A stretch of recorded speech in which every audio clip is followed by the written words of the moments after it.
UFC 276 promises to be a blockbuster of an evening. Each matchup is one that fans have been demanding for months, if not years. We get to see the end of a trilogy, a test for an undisputed champion, and potentially a final fight for a UFC veteran. So what do we know about the event so far, and who is likely to come out on top? Stay tuned to find out. First up, we have an exciting matchup between Pedro Munhoz and Sean O'Malley. Sean O'Malley got his big break when he earned a spot in Dana White's Contender Series 2, where he knocked out Alfred Kashakian in the first round. That was enough for Dana White to give O'Malley a fight in the Ultimate Fighter 26 finale, where he beat Terrion Ware unanimously. After that, he took a break after testing positive for a banned substance, Ostarine. When he returned in 2020 at UFC 248, he beat Jose Alberto Quinones inside the first round and won the performance of the night. He won his next fight in the first round too, when he knocked out Eddie Wineland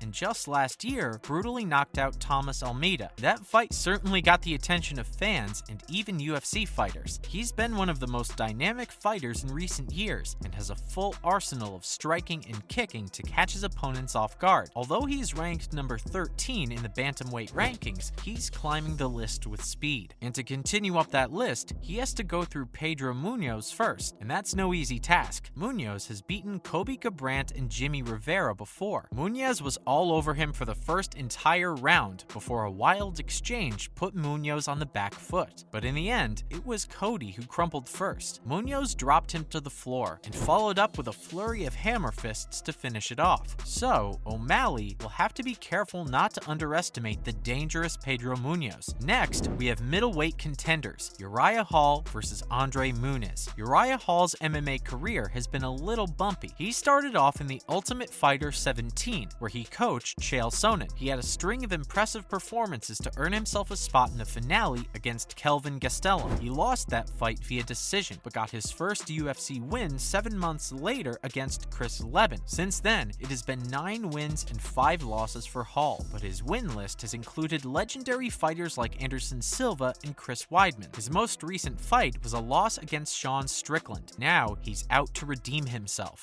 but Hall will be looking at his opponent for UFC 276 and might be a little worried about his momentum. Andre Muniz has won 15 of his last 16 fights and is on a roll, and he has been efficient too. His last 3 fights all finished in the first round via armbar. He has shown himself to be one of the most dangerous UFC fighters on the ground. If Uriah Hall wants to win, it would be a good idea for him to keep the fight standing. All 10 of Hall's UFC wins have been via technical knockout or decision, and he has never submitted an opponent. Muniz, on the other hand, has submitted 15 of his opponents in his MMA career, and that should come as no surprise. Muniz is a 3rd Dan Brazilian Jiu-Jitsu black belt who is from Brazil. On the other hand, all of Andre Muniz's losses have come through TKO or knockout. That means that Uriah Hall probably has the advantage if he can keep the fight upright. Who will come out on top in the conclusion to an epic trilogy, and how will the last stylebender fare against his latest threat? Don't go anywhere, because all of that is coming right up. And now for a welterweight legend, Robbie Lawler versus Bryan Barberena. Robbie Lawler is an old-school UFC legend. He's been fighting in the organization for 20 years. He won the welterweight championship after defeating Johnny Hendricks at UFC 181, defended it against Rory McDaniel and Carlos Condit. But that was 6 years ago. Since then, he's had a long list of losses, including Rafael Dos Anjos, Ben Askren, and Colby Covington. But that shouldn't come as too much of a surprise. Lawler is 40 years old now. His last fight was against another legend of the sport, Nick Diaz, last year, which Lawler won by TKO. Diaz himself is 38 now, and many saw the fight as more of an exhibition match because both of them were clearly past their prime. Even though he is light years away from Kamaru Usman at the top of the welterweight division, Lawler is still hanging in there and trying to prove that he belongs. At UFC, he will face Bryan Barberena, who is 7 years younger than him but much lower in the rankings. But Barberena has also been around for a while. He's been fighting in the UFC since 2014 and beaten former prodigy Sage Northcutt, but hasn't had any big fights since. If Barberena could beat a legend like Lawler convincingly, it might get him some much-needed attention for a bigger matchup. Up next, middleweight title. Israel Adesanya versus Jared Cannonier. Israel Adesanya has been unstoppable in the last 5 years. Since debuting at UFC 221 in 2018, he's been on an almost unbroken winning streak. He's taken out Anderson Silva, Robert Whittaker, and Yoel Romero to leave no doubt about his position as champion. He first won the middleweight championship in 2019 against Kelvin Gastelum and has defended it 5 times. His only loss came against Jan Blachowicz when he moved up to the light heavyweight division, but at middleweight, he is still undefeated. That's why his matchup at UFC 276 against Jared Cannonier is so exciting. His win list includes Kelvin Gastelum, Derek Brunson, and Anderson Silva. Plus, Cannonier came down from heavyweight to light heavyweight, and now to middleweight since 2018. After just a few years, he is now number 2 ranked in the division after Adesanya. It will be Cannonier's first shot at the title after he beat Brunson in style. He beat Brunson with a barrage of punches, which left him on the ground and at the mercy of Cannonier's ground and pound. Brunson's team threw in the towel as the referee called a stop to the fight in the second round. But at UFC 276, Cannonier couldn't have a harder task. On the other side of the octagon will be the style bender Israel Adesanya, whose highlight reel is longer than most full-length fights. His last fight was against Robert Whittaker and went the distance, but in the end, the challenger Whittaker hadn't done enough to take the title. It was Whittaker who was more aggressive in the last few rounds and moved forward and took the champion down more. This might mean that Cannonier could put Adesanya on the back foot if he plays his cards right. And finally, a featherweight trilogy. Alexander Volkanovski versus Max Holloway. This fight promises to be one of the most exciting of the night. It's the third fight in a trilogy between Alexander Volkanovski and Max Holloway. Volkanovski is the reigning champion who has only one loss in his professional career, and since joining the UFC, he's undefeated. He climbed his way to the top of the featherweight division by beating Jeremy Kennedy, Darren Elkins, and Chad Mendes. His fight against Mendes at UFC 232 really put him on the map when he won Fight of the Night. After hammering each other for almost 2 full rounds, Volkanovski was wearing Mendes down, and after a clean body headshot combination, Mendes dropped to the floor, and the fight was stopped. Since then, people have taken notice, and he followed it up with a win against Jose Aldo. After that, he was ready for a title shot, and he had to go through Max Holloway to do it. Over the 5 rounds, Volkanovski went toe-to-toe with the champion. In a tight contest, Volkanovski was able to get cleaner shots and an impressive number of counterattacks. The fight got a standing ovation from the crowd, and according to the judges, it was Volkanovski who did enough to become the new champion. In the rematch, Volkanovski again came out on top, but not after a few early scares when Holloway knocked him down. A couple of takedowns by Volkanovski helped him win a split decision at the end of the fight. Both fights could have gone either way with a couple more knockdowns, so UFC 276 will once and for all put to rest whether or not Holloway can challenge for the title. Volkanovski has already said that if he wins, he will be moving up weight classes, so it really is Holloway's last shot. Which fight are you most excited for at UFC 276? And will it be Volkanovski or Holloway coming out on top? Let us know in the comments below. Thanks for watching, and we'll see you next time.